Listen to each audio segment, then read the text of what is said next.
So according to rentals.ca, Toronto rental rate is ranked one of the highest in Canada, right behind Vancouver, BC. What's driving this increase and what do I predict will happen in 2024? Let's dive into the reason that I think rent will continue to go up in 2024.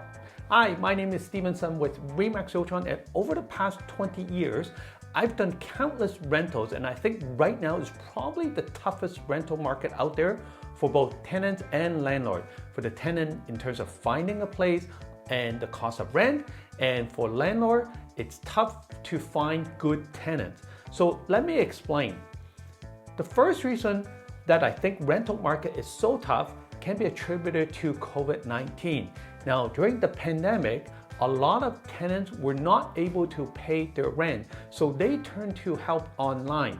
A lot of tenant self-help groups were formed to share ideas on how to avoid evictions or to stay without paying rent. This has led to ideas such as taking advantage of the long wait times at the landlord and tenant board while withholding rent, which because hearings were taking anywhere between 8 to 10 months or more. Cash for keys, where landlords are being asked to pay $20,000 or more to have a tenant move out after the property is sold, as well as many other tactics. Now, with the widespread of these ideas, a lot of landlords have been stuck with either a non-paying tenant, properties being shared by many subtenants, or tenant who doesn't move out as promised when the landlord has sold the property unless they are paid a large sum of money. Now, I personally have had a landlord who had to pay the tenant $50,000 in cash for them to leave so that our deal could close. This is the reason a lot of landlords are exiting this business and selling off their properties. Simply put, they don't want to put up with this anymore. Therefore, this is leading to a reduction of rental inventory. Now, I completely understand that tenants should be protected by the landlord and tenant board, but they also have to be discouraged to abuse the system in such a way to restore confidence of many small landlords who are hardworking and providing housing, yet are being cheated out of thousands of dollars due to non-paying tenants. Second reason is, of course, the current high interest rate environment. When the rates were low, investors were able to qualify for more fundings and were able to buy more properties to rent out. That's obviously no longer the case. Many investors are choosing instead to sell off some of their holdings to consolidate their debts, especially if they bought in the last couple of years and are on a variable rate mortgage. The current rent just doesn't even cover the interest payment. So they're choosing to cut their losses instead of continuing to put money into the rental properties. This is another reason why we're seeing lower rental inventories. Now, the third reason is that many tenants are staying much longer than they were planning to due to the high interest rate. If they started their lease during the pandemic, they're enjoying a fantastic rent right now, way below market rent, and certainly much cheaper than the mortgage payment that they would have needed to make if they were owners.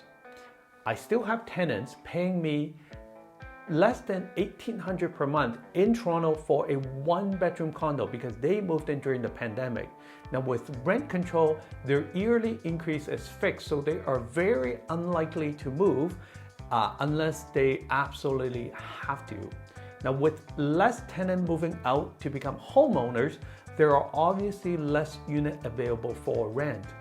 So right now, depending on locations, we're still seeing multiple tenants fighting for available units and landlords taking their time choosing the best fit for their unit. However, we're also seeing a slowing down of rental price increases, as the fall is typically a slower period for rental activities. Now, in 2024, the rental market, I think, will continue to be tight with less investors entering the market, but more investors wanting to cash out. Factors such as high interest rate and falling home prices, especially in the condo market, and the higher risk of encountering problematic tenant or driving investors out of the rental business, and they're putting their money either back into their principal home or in other areas. Now, for existing landlords, they are also unlikely to lower their asking rent due to the all-time high cost to carry a rental property. Now, the combination of increasing populations, high cost of ownership, lowered rental inventory created the perfect storm for the runaway rental price in the last couple of years, and it's not going to get easier anytime soon.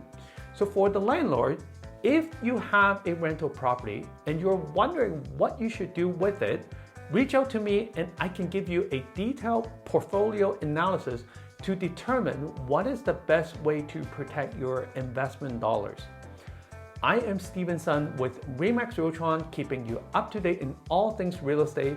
Follow me for more videos like these. Thank you so much for watching, and I'll see you in the next video. Cheers!